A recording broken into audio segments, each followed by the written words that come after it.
ఆదేశానుసారం బీసీ సాధికారత పేరుతో బస్సు యాత్ర కార్యక్రమం నిర్వహించారు.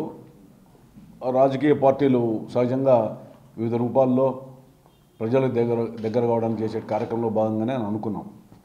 అందులో అనంతపురంలో ఈ బీసీ సాధికార బస్సు యాత్ర ఏదైతే చేశారో అది చాలా అట్టహాసంగా అంగరంగ వైభవంగా ఆ కార్యక్రమం నిర్వహించడానికి పలు రకాలుగా కృషి చేసి డాక్రా మహిళలు ఇంకా ఇతరత్ర ఎవరైనా ఉంటే నిర్బంధించి ఇంకా మరింతగా బలవంతం చేసి ఒక పెద్ద ఎత్తున ఒక భగీరథ ప్రయత్నం చేసి ఒక కార్యక్రమం నిర్వహించారు. చాలా సంతోషం. రాజకీయాల్లో ఆ కార్యక్రమాలు నిర్వహించడం మేము కూడా దాన్ని సాధారణంగా ఆహ్వానిస్తున్నాం. కానీ ఆ కార్యక్రమం యొక్క అంతర్యం బీసీల సాధికార సామర్థ్యాన్నో లేదా సాధికారతనో ఆ సమతుల్యతనో పాటించారా లేదని చెప్పి ఆ నిర్వాహకులు ఆత్మవిమర్శనం చేసుకోవాలి. తలార్ రంగయ్య గారి పరిస్థితి ఏంటి? వేదిక మీద ఒక బీసీ ఎంపీకి ఇచ్చినటువంటి గుర్తింపు ఏంటో వేదిక మీద వీడియోలు చూస్తే అక్కడ ఉన్నటువంటి వాళ్ళు కనీసం ఆయన్ని రావడానికి కూడా ఒక పార్లమెంట్ లోక్సభ సభ్యునికి అవకాశం రీతిలో ఆయన చెప్తూ ఉంటే ఇంకొక ప్రబుద్ధుడు మాజీ మంత్రి పేర్ల నాన్నగారు వచ్చి నన్ను తోయొద్దండయ్యా బాబు, తోస్తే కింద పడిపోతానని చెప్పి బాహటంగా చెప్పుకునేటువంటి పరిస్థితి. అదొక కోణం అయితే, మరో కోణంలో ముఖ్య అతిథులు మాజీ మంత్రివర్యులు పేర్ల నానిగారు ఉపన్యాసం. ఆయన ఏం మాట్లాడుతున్నాడు? నాన్నగారు ఏం మాట్లాడుతున్నారండి? మీరు మంత్రిగా పనిచేసి తర్వాత ఒక శాసనసభ్యుడిగా ఉండి ఒక రాజకీయ పార్టీ తరఫున వచ్చి ముఖ్య అతిథిగా మీ ప్రభుత్వం చేసిన విధానాలు ఏందో, మీరు ఏం చేయబోతున్నారో, లేదా జగన్మోహన్ రెడ్డి గారి యొక్క సంక్షేమన్నో లేదా ఇతరత్ర వాటి మాట్లాడే అవకాశం మీకు ఉన్నప్పటికీ అవి ఏదో చెప్తారని చెప్పి ఆశిస్తే అవన్నీ పక్కన పెట్టి పవన్ కళ్యాణ్ గారి హెయిర్ స్టైల్ గురించి మాట్లాడడానికి, అదేవిధంగా చంద్రబాబు నాయుడు గారి వయస్సు గురించి మాట్లాడడానికి, ఈ రెండింటి కోసం వచ్చినట్టు కనపడుతోంది. మూడోది అనంత వెంకటరామరెడ్డి గారిని జై అనంతన్న, జై జై వెంకటరామరెడ్డి అన్న అని చెప్పుకోవడానికి వచ్చినట్లుంది. మరి ఈ మూడు గురించి మాట్లాడితే ఓసారి పేరు నాన్నగారు, నీకు ఆత్మసాక్షి అనేది ఒకటి ఉంటే ధరల గురించి మాట్లాడావు. ఏదో బెంగళూరులో ఎయిర్పోర్ట్లో దిగుతానే నేనేదో కారులో వచ్చాను అని ఒక పిట్టకథ చెప్పావు. ఆ పిట్టకథల యొక్క సారాంశం ఏంటంటే బెంగళూరులో ధరలు హెరిటేజ్లో, అనంతపురంలో ధరలు పెద్ద వ్యత్యాసం లేదు, ఓ 10 రూపాయలు తేడా ఉన్నాయని. మరి బెంగళూరులో నుంచి నువ్వు వచ్చిన వ్యక్తి అనంతపురానికి వచ్చేటప్పుడు కారు ప్రయాణం చేస్తే కర్ణాటకలో డీజిల్ రేటు, పెట్రోల్ రేట్ ఎంత ఉందో, పెట్రోల్ నింపుకుంటావు కదా, ఆంధ్రప్రదేశ్లో రేట్ ఎంత ఉందో తెలియదానికి దాన్ని ఆ వాస్తవాన్ని మర్చిపోయావా? అదేవిధంగా ఆహార ధాన్యాల గురించి చెప్తా ఉన్నాం. ఆహార ధాన్యాలు ఎవరి అదుపులో ఉంటాయి? ఈ రాష్ట్రంలో అధికారంలో ఉన్నటువంటి ప్రభుత్వం దాన్ని కొంత నియంత్రించి మరి ధరల్లో సడలింపు రావడానికి ప్రభుత్వ పరంగా మీరు కృషి చేయాల్సినటువంటి బాధ్యత మీపైన పెట్టుకొని పెద్ద పెరగలేదు, అసలు 10-20 రూపాయలు తేడా ఉంది అంటే బెంగళూరు నగరానికిను ఆంధ్రప్రదేశ్కిలో ఉన్నటువంటి కుగ్రామాలకి నగరాలకి సంబంధించినటువంటి రేట్లకిను సంబంధము ఏముందో, ఆయన ఆ సంబంధ గురించి ఆయనకి ఎంత పరిజ్ఞానం ఉందో నిజంగా ఆయన చూస్తూ ఉంటే నాకు జాలి వేస్తూ ఉంది. చంద్రబాబు నాయుడు గారిని ఏం మాట్లాడతారు? నాన్నగారు, మీరు 7 వయస్సు ఉంది ఆయనకి అని నోటితో అనరాని మాటలు ఆయన వయసు గురించి మాట్లాడతావా? తమరికి అతి చెరువులో 6 వయసుకు మీరు ఉన్నారే, ఇంకా 10 ఏళ్ళు పోతే మీకు కూడా 7 వయసు వస్తుంది అంటే ఆ రోజు కూడా నిన్ను ముసలోడు లేదా రకరకాలుగా ఇంకా దుర్భాషలు ఆడమని చెప్పి ఒక మాజీ మంత్రిగా సమాజానికి ఆ సందేశం ఇస్తున్నావా? లేదా ఈ రాబోయే కాలానికి యువత ఆ తల్లిదండ్రులను వయసు మళ్ళిన వాళ్ళనో ఈ విధంగా 70 ఏళ్ల వయసు నిదే ఈ విధమైనటువంటి భాషను ప్రయోగించమని చెప్పి నువ్వు ఒక సభ ద్వారా ప్రజలు తెలియజేయడానికి వచ్చావా? ఈ దేశంలో ఈ రాష్ట్రంలో 7 వయసుల వాళ్ళు రాజకీయాల్లో లేరా? వాళ్ళందరికీ వర్తిస్తుందా నువ్వు మాట్లాడేది? లేదా చంద్రబాబు నాయుడు గారికి ఒకరికే వర్తిస్తుందా 7 వయసు కూడా వివరణ ఇచ్చింటే బాగుండేది. అదేవిధంగా పవన్ కళ్యాణ్ గారి హెయిర్ స్టైల్ గురించి, ఆయన హెయిర్ స్టైల్ ఏ విధంగా పెట్టుకుంటే నీకు ఎందుకున్నా, నీ హెయిర్ స్టైల్ ఏంటి, నీ హావభావాలు ఏంటి, నీ బాడీ లాంగ్వేజ్ ఏంటి, అది కూడా ఇతరులు మాట్లాడమని చెప్పి చెప్పడానికి అవకాశం ఇచ్చే రీతిలో నువ్వు మాట్లాడినట్టు కనపడుతూ ఉంది. ఇది సరైన పంతానా? మరి 7 వయసులో ఉన్నటువంటి చంద్రబాబు నాయుడు గారిని వయసు గురించి అంత నిర్లక్ష్యంగా, అంత అవహేళనగా మాట్లాడుతూ ఉన్నావు. నీ పక్కన ఉన్నటువంటి అనంతపురం శాసనసభ్యుడు ఆయన 25 ఏళ్ల కుర్రాడా? ఆయన వయసు ఏందో ఒకసారి కనుక్కున్నారా? ఆయన 7 వయసుకి చెరువులో లేడా? అంటే దేనికి సంకేతం ఈ విధమైనటువంటి విమర్శలు? అంటే వ్యక్తిగత విమర్శలు, అదేవిధంగా ఈ సంస్కృతి, ఈ సాంప్రదాయం దేనికి, ఎక్కడికి పోతా ఉంది ఈ పరిస్థితి? అంటే అతి కష్టం మీద మీ సభలు మీరు పెట్టుకొని మీరు ప్రజలకి ఏం చేస్తారో చెప్పకుండా ఈ విధమైనటువంటి విధానంతో మీరు మాట్లాడేది మాత్రం చాలా దురదృష్టకరం. ఎందుకంటే ప్రజలంతా కూడా ఇవన్నీ చూస్తూ ఉన్నారు, ఎట్లా మీరు మాట్లాడుతున్నారు, ఏంటి మీ పరిస్థితి ఏందని. మరోటి మాట్లాడతారు నాన్నగారు, సెంటు స్థలం గురించి ఒక పెద్ద బ్రహ్మాండమైనటువంటి కాకికి, పక్షులకి ఈ గూళ్ళు ఉన్నాయి, మరి పేదవాడికి గూళ్ళు లేవు అని రకరకాలుగా మాట్లాడుతున్నావు. ఎవరిని ప్రశ్నించాలా? మిమ్మల్ని ప్రశ్నించాలా? నీవు, నీ పార్టీ, నీ పక్కనున్నటువంటి శాసనసభ్యుడు కాంగ్రెస్ పార్టీలో ఆనాడు అధికారాన్ని దశాబ్దాల తరబడి మన అధికారం చెలాయించిన వ్యక్తులు మరి ఈ పట్టాలు ఇళ్ల విషయాల్లో మరి కొన్ని ప్రశ్నలు కూడా వేయాలనుకుంటున్నాను నేను ఆ వేదికకి. అనంతపురంలో రాజీవ్ కాలనీ ఏర్పడి ఎన్నాళ్ళైంది, దాంట్లో 700 పట్టాలు మా ప్రభుత్వంలో ఇచ్చామన్నా.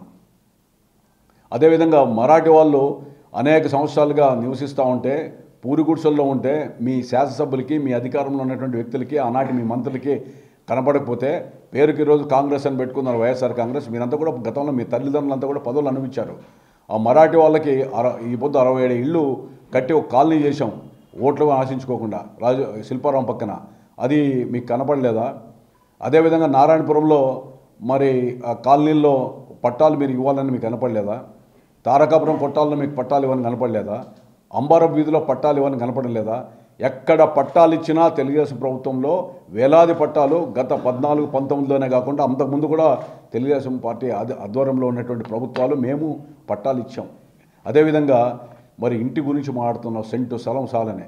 మీకేమో బంగ్లాలు కావాలా, బెంగళూరులో ప్యాలెస్లు కావాలా, ఇడుపులపాయలో ప్యాలెస్ కావాలా, అమరావతిలో ప్యాలెస్ కావాలా, మీ ముఖ్యమంత్రి గారికి, మంత్రులందరికీ.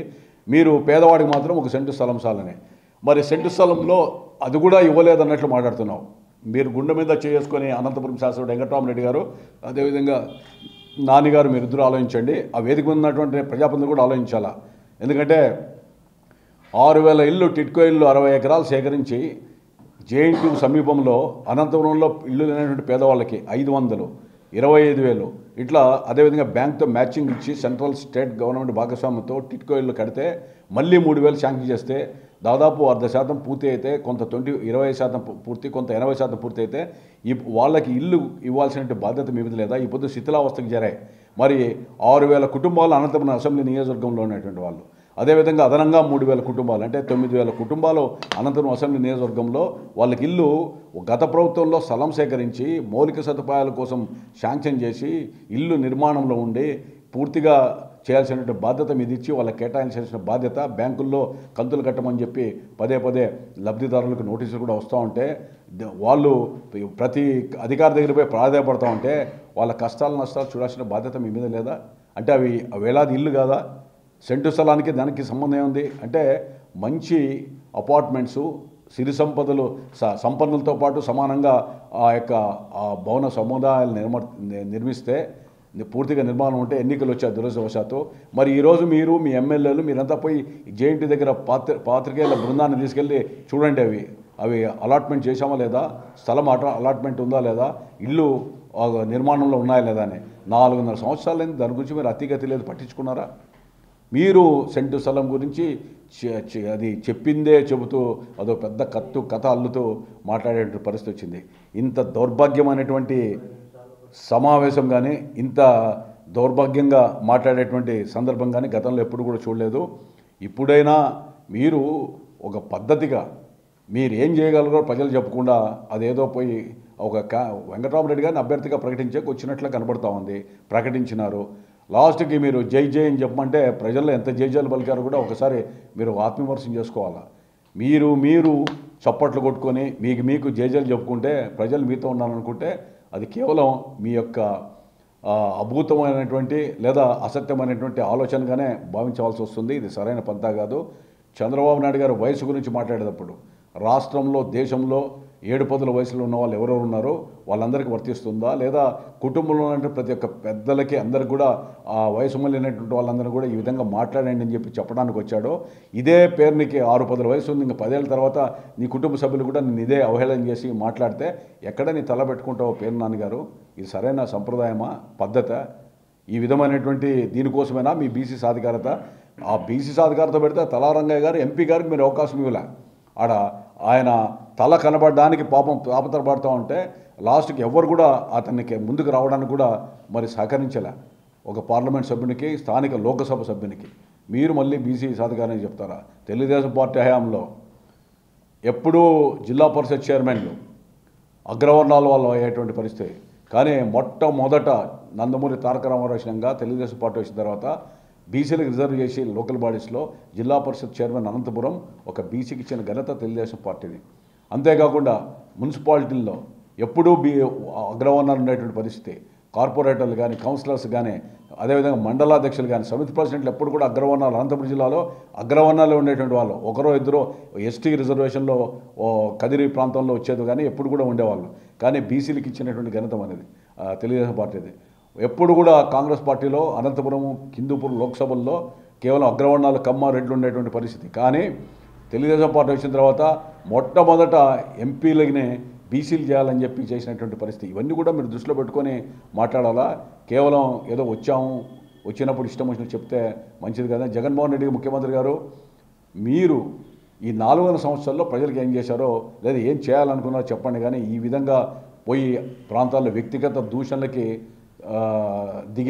దిగజారేటువంటి మనస్తత్వం ఉన్న నాయకులను ఇక్కడ పంపి ఈ విధమైనటువంటి ఆలోచన సరైనది కాదు. ఈరోజు అంగన్వాడీ వాళ్ళు రాష్ట్ర వ్యాప్తంగా సమ్మె చేస్తూ ఉన్నారు. మున్సిపల్ వర్కర్స్ చేసి పారిశుద్ధ్యం ఎక్కడ పడితే అక్కడ ఉంది. ఈ కరోనా ఒకటి ఉంది, రేపు వ్యాధులు ప్రబలుతాయనే భయంతో రాష్ట్రంలో ప్రజలంతా ఉన్నారు. దాని గురించి ఆలోచించారు. అదేవిధంగా మీరు ఈ యొక్క స్వర శిక్షణ అభియాన్ SAS ఏదైతే ఉందో వాళ్ళంతా కూడా ఇక్కడ కలెక్టర్ ఆఫీస్ ముందర ధర్నాలు చేసేటువంటి పరిస్థితి. అదేవిధంగా టీచర్లు, తర్వాత పారామెడికల్ ఉన్నటువంటి ఆ సిబ్బంది అందరూ కూడా చేస్తూ ఉన్నారు. దానికి కారణం ఏంటంటే ఎన్నికల్లో ఇంతకుముందు ఇచ్చింది ఏంది, కాంట్రాక్టులు ఉద్యోగులకి పర్మనెంట్ చేస్తానని చెప్పి హామీ ఇచ్చాడు.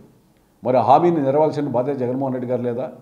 కాంట్రాక్ట్ ఉద్యోగుల్ని అన్ని విభాగాల్లో కూడా పర్మనెంట్ చేసినట్టే మీరిచ్చిన హామీని మీరు అమలుపరచండి.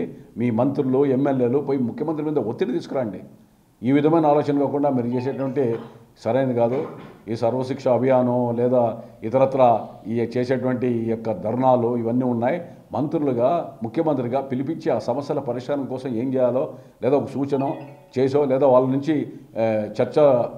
అర్థవంతమైన చర్చలు చేసి అవన్నిటిని కూడా పరిష్కరించడానికి దోహదపడితే ఈ విధంగా రోడ్లెక్కి గలాట్లు చేసేటువంటి పరిస్థితి, ఆందోళన చేసే పరిస్థితి రాష్ట్రంలో అదే ఎక్కడ చూసినా అసంతృప్తి ఉంది. ఆ అసంతృప్తిని అధిగమించాలంటే ఈ విధమైన యాత్రలు పెడితే బాగుందనేటువంటి భావనతో చేస్తున్నారు. కానీ మీరు ఎన్ని యాత్రలు చేసినా, ఏ కార్యక్రమాలు నిర్వహించినా కూడా ప్రజలు గమనిస్తూ ఉన్నారు. ఆ వ్యక్తిగత దూషణలతోనే మీ యొక్క పరిపాలన కాలయాపన, మీ యొక్క 5 ఏళ్ల పరిధి దాటిపోతూ ఉంది. మీకు కావాల్సింది ఏంటంటే ఎమ్మెల్యేలని, మంత్రుల్ని, చంద్రబాబు నాయుడు గారినో, ఆయన కుటుంబంనో లేదా ఇతర నాయకులను దాడులు చేయించడం, అదేవిధంగా వ్యక్తిగతంగా దూషించడం, ఎక్కడైనా ప్రశ్నిస్తే కేసులు పెట్టడం, ఇంకా మరింతగా ఏమైనా జరిగితే కనుక మరో రకంగా అనగదొక్కడం, ఈ విధమైనటువంటి భావస్వేచ్ఛని, ప్రజాస్వామ్యాన్ని హరింపజేసేటువంటి రీతిలో మీరు చేసినటువంటి ఈ యొక్క కార్యక్రమాలు ఏవైతే ఉన్నాయో ప్రజలు అది మిమ్మల్ని క్షమించరు. భవిష్యత్తులో ప్రజలు కూడా దీనికి సరైన గుణపాఠం తెలుపుతారు. ఇప్పుడైనా మీరు చేసిన తప్పును ఒప్పుకొని ప్రజాక్షేత్రంలో ప్రజాస్వామ్యబద్ధంగా ఎన్నికలకు వచ్చి మీరు ఏం చేశారో చెప్పండి. కానీ ఈ వ్యక్తిగత దూషణలు మానుకుంటే మీకే మంచిదని చెప్పి నేను సెలవిస్తున్నాను.